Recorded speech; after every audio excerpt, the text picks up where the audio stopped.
Bakit si Atisa Manalo ang napili ng Miss Universe Philippines Organization para ipadala sa Thailand? Alamin natin yan. Hello Carawelas, mabuhay! This is Gaysel Ortega and welcome back to my YouTube channel.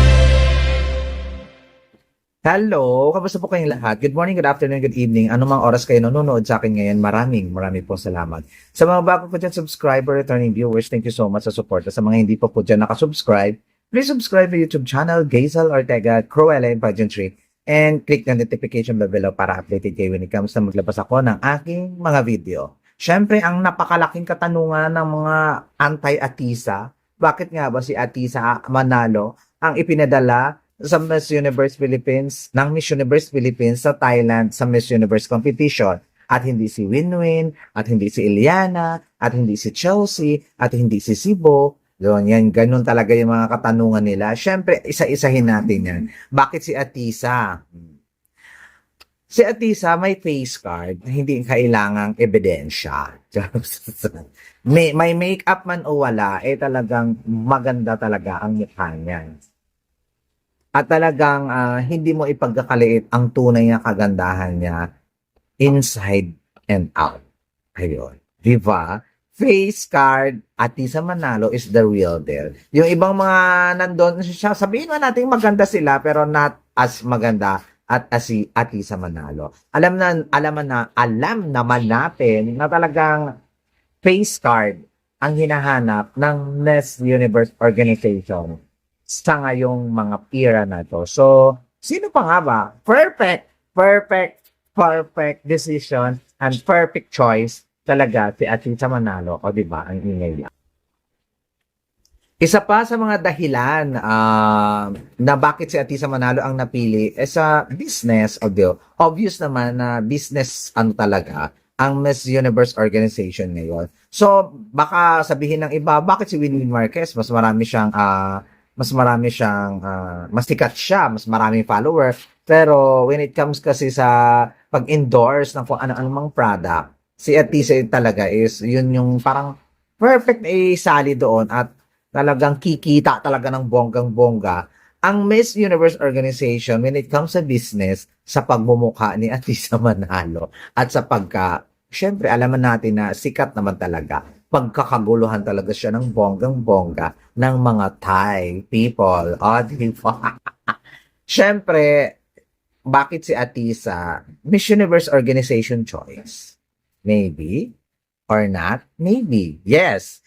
Kasi, alam naman natin lahat kung ano ang hinahanap ng Miss Universe Organization. Alam naman natin lahat kung ano ang mga gusto nila sa isang kandidata. At alam naman natin yun. Huwag na tayong magbulag-bulagan. Huwag na kung sino-sino pa yung mga kandidata na gusto nating ino-offer doon na hindi naman talaga bet ng Miss Universe. Lalong-lalo na ang inclusive side ng mga girls sa mga contestant nila. So, isa pa kung bakit nanalo talaga si Atisa, maganda ang strategy niya ngayon. Nag-tone down talaga siya, nagpasimple at ibinalik niya ang tunay na Atisa, the authentic Atisa, the fresh Atisa, the very genuine Atisa nung 2018. Ibinalik niya ng bonggang-bongga this year. Unlike last year na sobrang plakado, sobrang give na give, sobrang pack na pack, sobrang talagang when it comes talaga sa mga bagay-bagay, when it comes sa pageantry, talagang na-check talaga ni Atisa to the point na hindi na namin siya kilala. Hindi na natin kilala ang the real and authentic Atisa Manalo. That's why talaga na siya ang nanalo talaga. At bakit kaya ba si Atisa ang nanalo this year? Isa pa sa mga dahilan, ang ganda ng strategy. Di ba?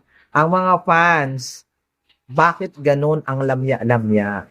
Bakit ganon hindi pasabog, hindi bongga, pero hindi nakinig sa Atisa dyan? Yung strategy na maging simple, na maging, ano ba tawag dito? Ang ingay kasi guys Ang strategy na maging simple, maging normal lang, maging authentic lang, napanatili niya hanggang sa dulo at biglang nagpasabog sa finals. O, di ba?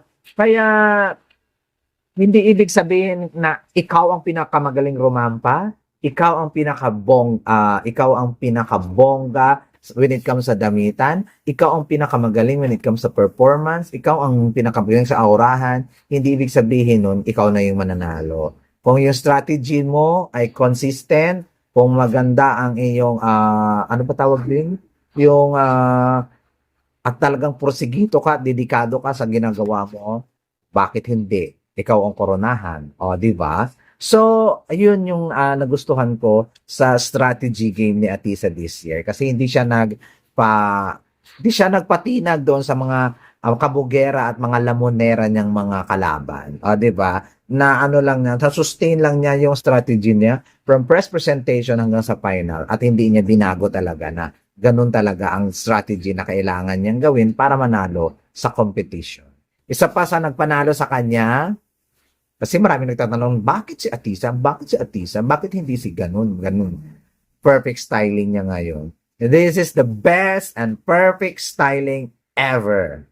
Since 2018, ito na ang pinakamaganda niyang styling na nagawa. Sa swimsuit and sa evening gown. Grabe. Ang Diyosan mong hindi matatawaran. Ang munyika niya talaga. Ang munyika na talaga tingnan ng bonggang-bongga. Na to the point na hirap man siya, itabi man siya sa mga Continental Queens at saka sa Miss Universe, kaya niyang lamunin ang ganda. Ganon. O, di ba? So, ang saya-saya ka talaga kasi isa pa sa mga dahilan kung bakit talaga nanalo si Atisa, siya ang talaga ang gusto ng masa, ang pulso ng masa. Tinanong ko ang mga subscribers ko, halos kalamihan talaga, Atisa manalo ang gusto nilang manalo. Kumbaga, pulso talaga siya ng masa, hindi lang dahil sikat siya na Atisa manalo siya. Hindi, siya talaga yung gusto. Dahil din siguro sa personality at saka sa attitude ng ipinamakita sa masa. That's why mahal na mahal siya ng tao. And of course, bakit nanalo si Atisa? Ang overall totality ng kanyang ginawa. From the styling, from the Q&A, from the gown, from the swimsuit, from everything.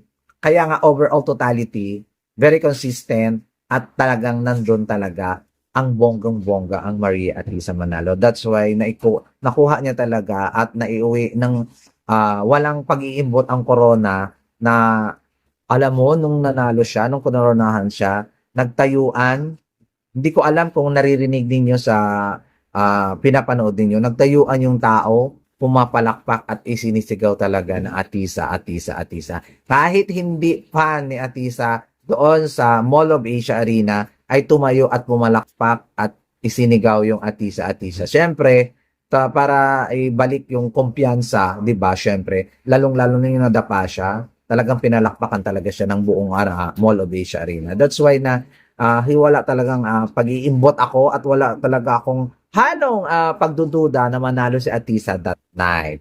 So, ayan po ang mga dahilan kung bakit nanalo si Atisa Manalo. At obvious ba, pangalan pa lang niya, panalong pa lang doon. Maraming salamat sa inyo guys at thank you so much sa inyong suporta. This has been Jason Ortega.